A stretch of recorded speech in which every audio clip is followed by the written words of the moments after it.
gelmirsən, hayda. Fikir az mənasız cezadır. Havası mənasızdır. Az sənsən, mən kişiyəm. Mən Ha? kişiyəm, az sənsən.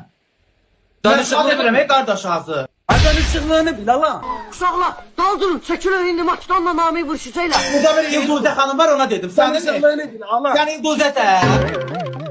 İlduzəsən sən kaka. Yo, Furkanam. Mən İlduzə ilə ma yazıb ki, mənasız cezadır. Mən dedim ağzı. Onda yaxşı.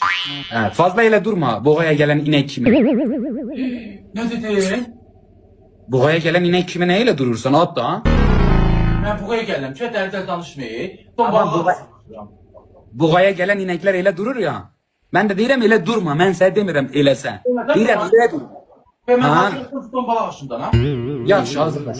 Hazırlaş. Buraya niyə gəlirəm ki? Tamam, hazırlaş kardeş, bir şey demem. Namaz mı kılır, ne yapır bu? Ha?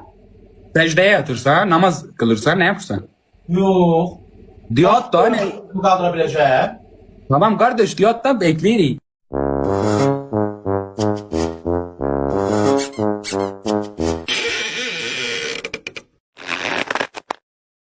Ay baba sen niye öyle? Ay nasıl başına? Çok bekleyirsen direkt böyle at kalk. Neye bekliyorsun? Qaldıramıram da kaka qalxmır. Nə qarır? Ama yavaş yapırsan da sert Şunu yapma. qoyuram, dalım qalxmır. Nə qarır? Qaldıra bilmirəm. Tamam dalın demek ki yelket ha. Ya da yekədir, qalxmır da nə qarır? Onda sen yelket dallısın. Hə nə olsun ki? Balaca dallı olub nağar mısan? Hansı checkpotları udum? Hansı Land Roverlərdə düşüb? Ben balaca... Ya ben balaca dallı olmuşam. Ton balığı hemen burada yapmışam. Sen Nə olsun yapamıyorsun. ki yapmısan? Mən də Orada- yekə dallı, o tiyoksuya salıb, hindişka saxlayıb, qapı meşiyimi, pajamı düzəldib qoymuşam ora. Sən nə eləmişsən?